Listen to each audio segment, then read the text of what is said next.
First clarity ఏంటంటే పవన్ కళ్యాణ్ గారు ఆంధ్ర వ్యక్తులు అనే దానికన్నా జనసేన పార్టీ ఆవిర్భవించింది తెలంగాణ గడ్డ పైన. ఎగ్జాక్ట్లీ. మొట్టమొదటగా ఇది గుర్తు పెట్టుకోవాలి. జనసేన పార్టీ పురుడు పోసుకున్నది తెలంగాణ గడ్డ పైన. పార్టీ పవన్ కళ్యాణ్ గారు పెట్టినా కూడా ఆయన ఇక్కడ పుట్టి ఇక్కడ పెరిగి ఇక్కడ చేసుకున్నారు. రాజ్యాంగబద్ధంగా భారతదేశంలో ఒక వ్యక్తి రాజకీయంగా ఎక్కడైనా పోటీ చేయొచ్చు, ఎలా అయినా నిలబడవచ్చు. ఓకేనండి.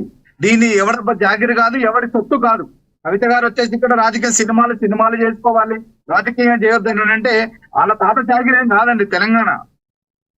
తెలంగాణ ఖచ్చితంగా తెలంగాణ భూమిపుత్రుల జాగిరి బరాబర్. ఖచ్చితంగా ఇక్కడ ఉన్నది కూడా తెలంగాణ బిడ్డలే. మా అందరికి కూడా నాలాంటి వ్యక్తులకు సామాన్యుడికి టికెట్ ఇచ్చినటువంటి గొప్ప నాయకుడు, గొప్ప పార్టీ జనసేన పార్టీ అండి. ఆమెకేం గుర్తుంది నాకు తెలియకడతాను. గోల్డెన్ స్పూన్ నుంచి వాళ్ళ నాన్నగారు మొత్తం సంపాదించి 9 సంవత్సరాల అధికారంలో ఏ రోజైనా ప్రజల పక్షాన పోరాడిందా?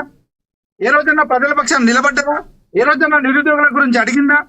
ఏ రోజైనా నిధుల నియామకాల గురించి సాధించుకున్న తెలంగాణ, ప్రాణత్యాగాలతో సాధించుకున్న తెలంగాణలో ఈ రోజు విడిపోయానని చెప్పేసి నిజంగా ఆ రోజు సక్రమంగా ఇచ్చినుంటే పవన్ కళ్యాణ్ గారు కూడా ఎన్నోసార్లు చెప్పారు. తెలంగాణ రాష్ట్రం ఇచ్చినందుకు 11 రోజులు భోజనం చేయాలని క్లియర్ గా చెప్పింది ఆయన. విభాగం ఏదైతే విభజించే విధానంలో తేడా ఉంది. ఖచ్చితంగా ఆయన మొట్టమొదటి నుంచి ఆనాటి కూడా అదే చెప్తా ఉన్నాడు. విభజించేటప్పుడు ప్రాపర్ గా అన్నదమ్ములాగా ప్రాపర్ గా ఏదైతే రాష్ట్ర విభజన జరిగేటప్పుడు ఈ రోజు ఆ రోజు కరెక్ట్ గా విభజన చేసినుంటే ఈ రోజు ఈ క్వశ్చన్ మీరు అడగకపోతుండే. నిధులు అని చెప్పేసి నీళ్ళ గురించి ఈ రోజు ఎందుకంటే అక్కడ ఉన్నటువంటి పాలమూరు రంగారెడ్డి కావచ్చు, ఇక్కడ కూడా మేము కూడా చాలా సందర్భాల్లో కూడా పాలమూరు రంగారెడ్డి ఉన్నటువంటి అక్కడ ఉన్నటువంటి రైతుల పక్షాన జనసేన పార్టీ బలంగా పోరాడినటువంటి ఘనత కూడా మాకుందండి. ఇక్కడ ఉన్నటువంటి తెలంగాణ రాష్ట్రంలో యురేనియమే కావచ్చు, ఆదిలాబాద్ తాండా బిడ్డల బోర్లు వాటర్ గురించే కావచ్చు, కరోనా టైంలో కొన్ని కోట్ల రూపాయలే కావచ్చు, చిన్నారుల పైన జరుగుతున్న అత్యాచారాల రైట్. అంటే లక్ష్మణ్ గారు ఇక్కడ లక్ష్మణ్ గారు ఒక్క మాట, జనసేన అధినేత గురించి మనం సపరేట్ గా చెప్పవసరం లేదు. ఆయన మనసుతో స్పందిస్తారు, ఎక్కడైనా ప్రాంతాలకు అతీతంగా అందరికి హెల్ప్ చేస్తారు, నో డౌట్, దానిలో ఏ డౌట్ లేదు. కాకపోతే ఇక్కడ కొంతమంది మీరు అడిగిన సమాధానం ఇస్తున్నా. పవన్ కళ్యాణ్ గారు రేపు పొద్దుగాల డిప్యూటీ సీఎం గా అక్కడున్న ఆయన క్లియర్ గా చెప్పారు, నాకు తెలంగాణ ఆంధ్రప్రదేశ్ అనే దానికన్నా తెలుగు రాష్ట్రం ఎప్పుడు కూడా తెలంగాణ నాకు పునర్జన్మనిచ్చినంత చెప్పినటువంటి వ్యక్తి ఖచ్చితంగా నీళ్లు ఏదైతే నియామకాల పట్ల ఉన్నాయో ఖచ్చితంగా తెలంగాణకు రావాల్సినట్టు వాట పట్ల ఖచ్చితంగా చాలా నిష్పక్షపాతంగా పవన్ కళ్యాణ్ గారు వ్యవహరిస్తారన్న సంగతి ఖచ్చితంగా తెలిసిందే. ఎట్టి పరిస్థితుల్లో రావాల్సినట్టు వాట ఏదైతే ఉందో ఆ వాట పట్ల ఖచ్చితంగా జనసేన పార్టీ తెలంగాణ నాయకులమే కావచ్చు, మేము ఉన్నటువంటి ఏదైతే జనసేన పార్టీ తెలంగాణ కూడా పూర్తి స్థాయిలో దాని ఆపక్షాన కూడా నోటి మాట ప్రకారం కాకుండా ఆ రకంగా చర్చించి ఈ యొక్క సమస్యల్ని సాల్వ్ చేసే ప్రయత్నంగా జనసేన పార్టీ గన అడుగు ముందుకు వేస్తే మాత్రం నిజంగా ఈ 2 రాష్ట్రాల్లో కూడా పవన్ కళ్యాణ్ గారి యొక్క ప్రభ మరింత మెరుగవుతుంది. చిత్తశుద్ధితో ఆ రకంగా వెళ్లే అవకాశం ఉందంటారు. ఆయన ఏమండి ఒక్క కొండగట్టుకు వెళ్ళి ఆనాడు ప్రాణం కాపాడండి, ఈ రోజు వరకు కూడా నాకు పునర్జన్మనిచ్చింది తెలంగాణ అని చెప్పేసి అని అంటారు. నిన్న కాక మొన్న కూడా పార్టీ అంటే తక్కువ స్థాయిలో ఉన్నా కూడా తెలంగాణలో ఉన్న జనసేనకు చాలా బలమైన వ్యక్తులు, వాళ్ళ యొక్క భావజాలం చాలా గొప్పదని చెప్పినటువంటి వ్యక్తి పవన్ కళ్యాణ్ గారు. అలాంటివి విభజన విభాగంలో ఏదైతే విభజన ఉంటుందో ఖచ్చితంగా రాష్ట్రంలో ఉన్నటువంటి మీరు ప్రత్యేకంగా మాట్లాడినటువంటి ఏదైతే వాటర్ ఏదైతే నీళ్లు ఉన్నాయో ఖచ్చితంగా వీటి పక్షంగా ఖచ్చితంగా జనసేన పార్టీ భవిష్యత్తులో ఒక బలమైన స్టాండ్ తీసుకుంటది. తెలంగాణ రాష్ట్ర ప్రజల పట్ల జనసేన పార్టీ పూర్తి స్థాయిలో కూడా పోరాడుతుంది. రైట్. చివరిగా చెప్పండి, కంక్లూడ్ చేయండి టాపిక్ మీద. కవితకి మీరు ఇచ్చే సలహా ఏంటి? కవిత గారికి మీరు ఇచ్చే సలహా ఏంటి? రానున్న రోజుల్లో ఇదే విధంగా కంటిన్యూ అయితే మీరు ఏ రకంగా ముందుకు వెళ్ళబోతున్నారు? చివరిగా చెప్పండి. మేము చివరిగా అండి ఒక్కటే క్లియర్ గా ఇక్కడ మా పార్టీ జనరల్ సెక్రటరీ గారు కూడా క్లియర్ గా చెప్పడం జరిగింది. మొన్న కూడా రాష్ట్ర నాయకులు కూడా క్లియర్ గా చెప్పడం జరిగింది.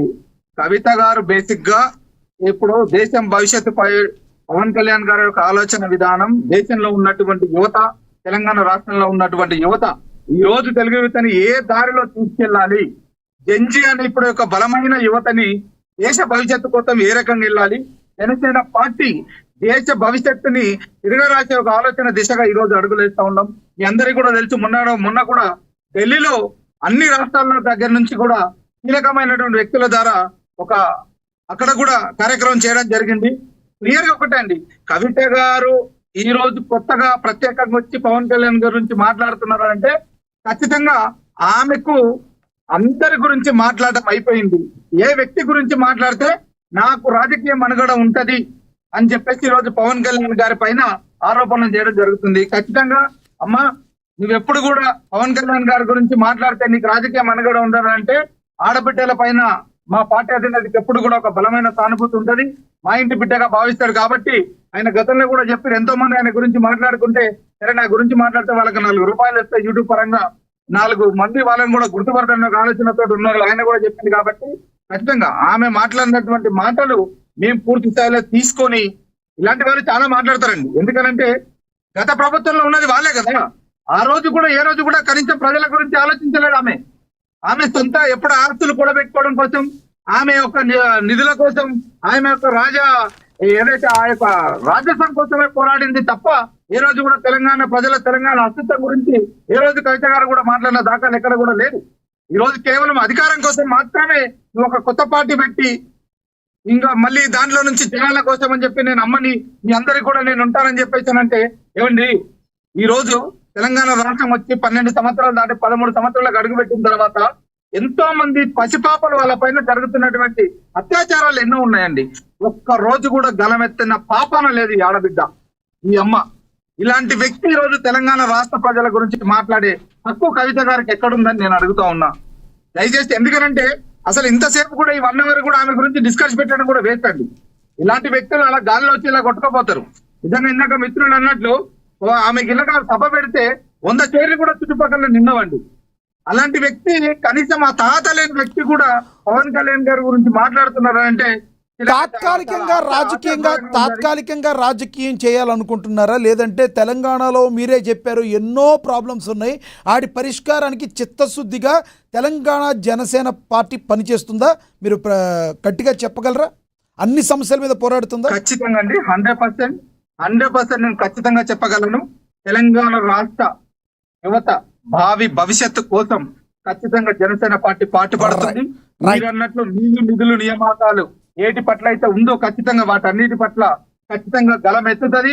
అదే విధంగా గత ప్రభుత్వం చేసినటువంటి అన్యాయాలే కావచ్చు, ఈ రోజు 6 గ్యారంటీల పేరు చెప్పుకొని పబ్బం గడుపుతున్నటువంటి కాంగ్రెస్ పార్టీ చేస్తున్నటువంటి ఆగడాల పట్లనే కావచ్చు, ఖచ్చితంగా తెలంగాణ రాష్ట్ర ప్రజలకు అనుగుణంగా వాళ్ళ గొంతుకనై జనసేన పార్టీ భవిష్యత్తులో బలంగా ముందరికెళ్తారని చెప్పి ఈ సందర్భంగా కూడా మీకు చెప్పదలుచుకున్నాను. రైట్, రామ్మోహన్ గారు కంక్లూడ్ చేయండి సార్ ప్లీజ్. కృష్ణ గారు, నేను మొదలే మాట్లాడాను, కవిత మాటలకు అర్థం లేదు, తప్పుడు మాటలు, అది సరైనది కాదు, బాడీ షేమింగ్ అంతకంటే కాదు. ఒక ఆడమనిషిగా తాను ఆడబిడ్డగా తాను ఎదుటి వాళ్ళంటే ఆటోమేటిక్ గా వాళ్ళకు కూడా వస్తుంది కదా. మీ ఇంటికి మా ఇంట్లో ఎంత దూరం, మా ఇంటికి మీ ఎంత దూరం కనుక విమర్శలు వస్తాయి. అసలు నిజంగా లక్ష్మణ్ గౌడ్ అన్నట్టు మీకు చర్చ పెట్టడమే కరెక్ట్ గా దానికి తప్పలేదు. ఎందుకంటే మనకు అటువంటి మాట అన్నది కానీ చెప్తున్నాడు. రెండోది ఏంటంటే నేను పరస్పరం భాషలు గౌరవించుకున్నాను. పేదరు భాష కావచ్చు, కానీ ప్రాంతాలు వేరుగా ఉన్నాయి. రాయలసీమ యాస ఒక రకం ఉంటుంది, ఉత్తరాంధ్ర భాష ఉంటుంది, కోస్తా 2.5 జిల్లాల భాష వేరే ఉంటుంది.